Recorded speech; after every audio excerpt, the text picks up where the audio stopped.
nalaman natin. Ala, grabe, akala ko dati mga kababayan, ano ba talaga, totoo ba talaga ang chismis na ito? Na si Digong mga ka-GPnatics ay meron talagang girlfriend? Aboy, mahilig pa talaga si Tatang. Parahin mo yung rumored girlfriend ni dating Pangulong Rodrigo Roa Duterte mga kababayan ay mismo talaga nagpunta ngayon sa The Hague para sumama doon sa kanilang mga supporters. Nako, nako, nako, nako. Kakaiba naman tong setup na to mga ka-GPnatics at tila mayroon pa daw nagsiselos. Nagsiselos kanino? Eto, tingnan natin mga ka-GPnatics. Langya talaga nito. Ang tibay ni Digong. Tumatayo pa ba yan, boss? Sa ibang balita, talagang maraming nagmamahal kay FPRRD. Bukod sa kanyang legal wife na si Elizabeth Zimmerman at partner na si Hanilet Avancenia, spotted din sa The Hague ang kanyang rumored girlfriend na si Cagayan de Oro City Councilor Joylene Girly Balaba. Nabigong bisitahin ni Balaba ang dating Pangulo sa kulungan dahil sa istriktong visitation rules ng ICC. Pero Turuin nyo mga kababayan, dating asawa. Hindi, kung totoo man ito na ito ay girlfriend ni Digong. Pero mo, dating asawa, tapos girlfriend, okay lang. Tingin ko nandyan din yung yung jubet eh. Di ba? Kaya lang, ang nakikita ko dito, mga kababayan, hindi ko naman nakita na itong si Girly ay kasama niya itong si Hanilet. So, mukhang doon siya nakikipag-usap doon sa legal wife. Mama ito sa mga Duterte supporter na nag-camp out sa labas ng detention facility.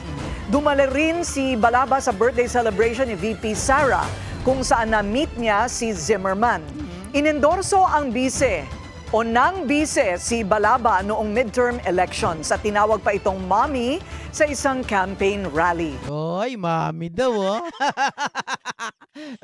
Ang matindi nito mga kababayan, mga ka-GPnatics, ang talagang ang twist nito na hindi ko maintindihan, etong si Girly Balaba, binabanatan ito nila Maharlika mga kababayan.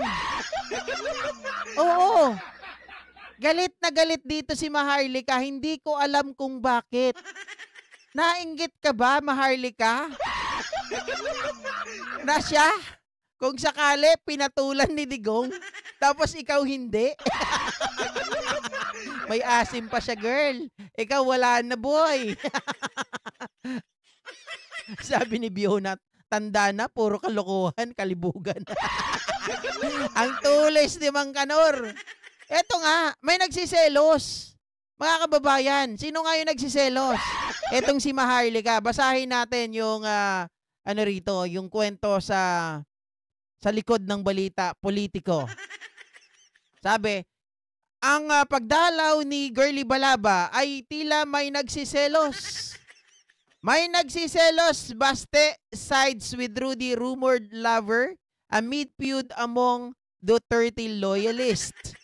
Ay, abi dito, Davao City Mayor Sebastian Baste Duterte appears to have thrown his support behind Cagayan de Oro Councilor Joylene Girly Balaba.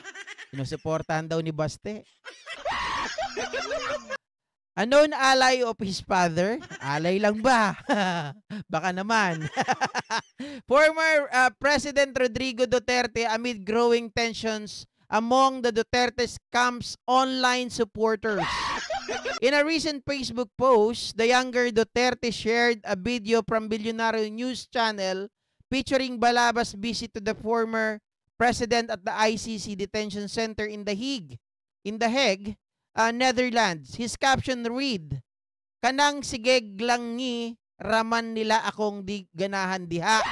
Diba? Ambot sa imo. Sabi raw dito mga kababayan, what I don't like are those who keep babbling nonsense. Tinignan ko yung ano ba yung babbling dito?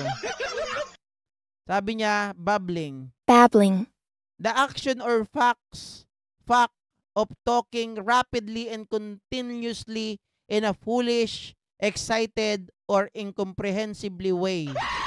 The continuous murmuring sound of flowing water. Ano daw, mga kababayan, ang ayaw daw ni Baste ay yung nagto-talking nonsense.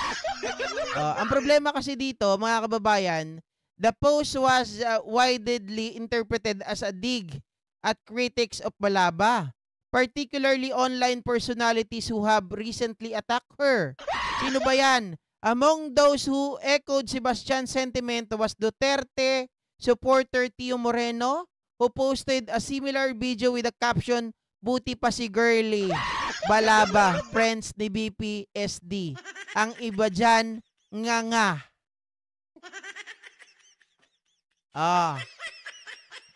Mga kababayan, napapansin nyo ba? Si Maharlika, wala po ata silang video ni Maharlika. Ang lagi lang kasama ni Maharlika, mga kababayan, ay si Baklang Roque. Ay ST si Aklang Roque. Diba? Wala po, as in totally, wala po akong nakikita na video ni Maharlika at ni Inday Sara na magkasama. Kaya sabi ni Tio Moreno, buti pa si Girly Balaba. Diba?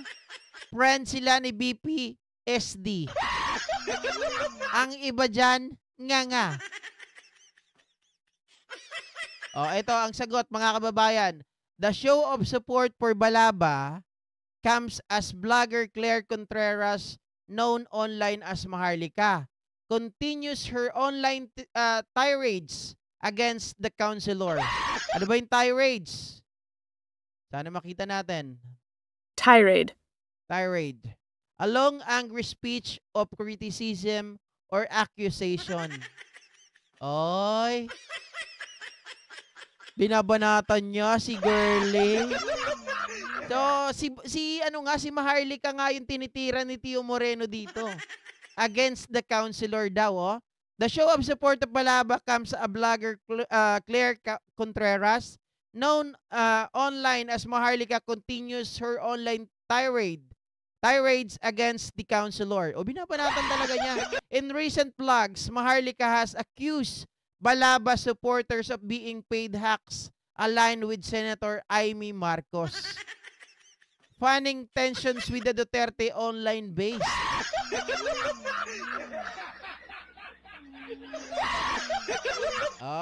So ngayon mga kababayan, parang ganito yan.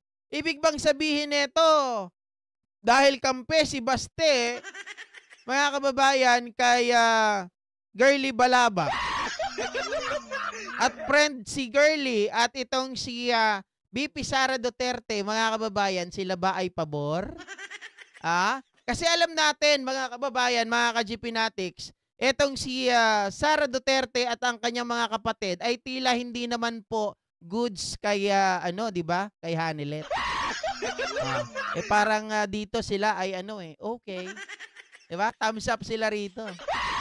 Friend nga sila, mga kababayan At kung makita nyo pa, 'di ba? Nakita nyo doon magkasama itong si yung nanay nila Sara, pati itong si Girly. Ito pa magkatabi pa sila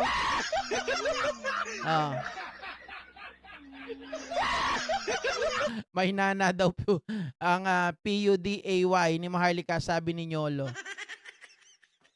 Grabe naman kayo. Yung guys yung nagsasabi dati na nako sila Maharlika pumatay ng kanyang asawang black, hindi po totoo 'yun.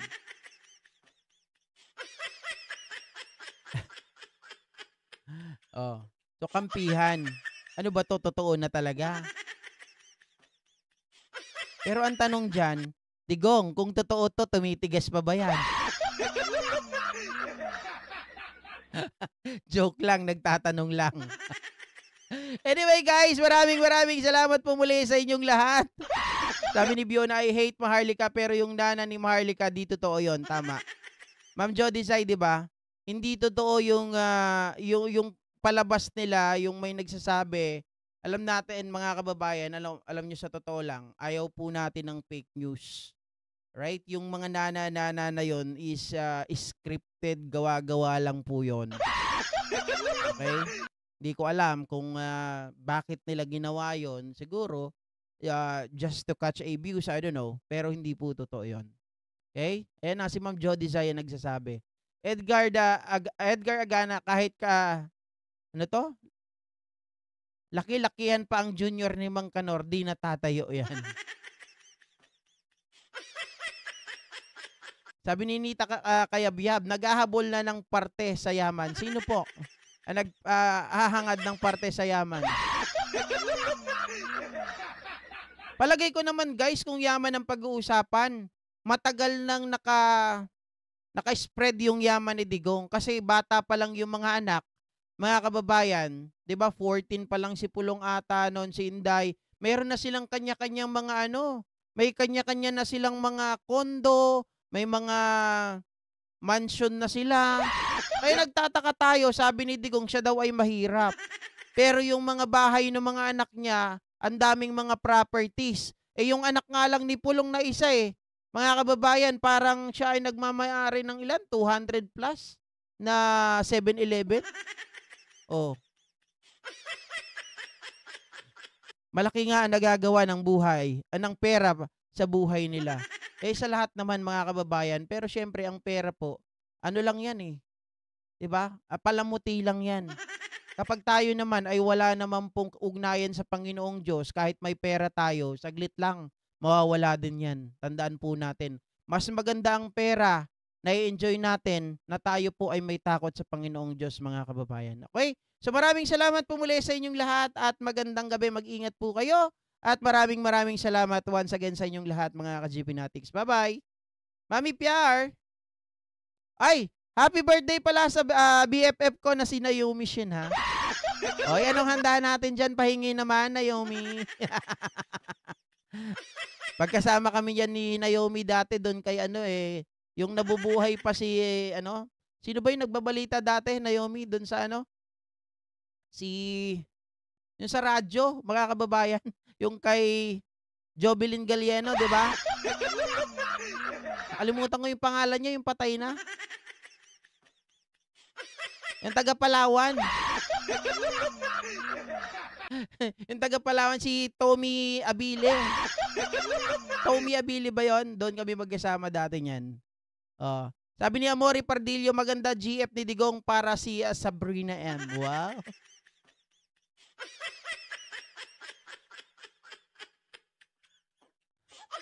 Wala, sabi ng iba, wala yan kwenta ang iyong ganda kung hindi naman tatayo ang sandata. Bye guys!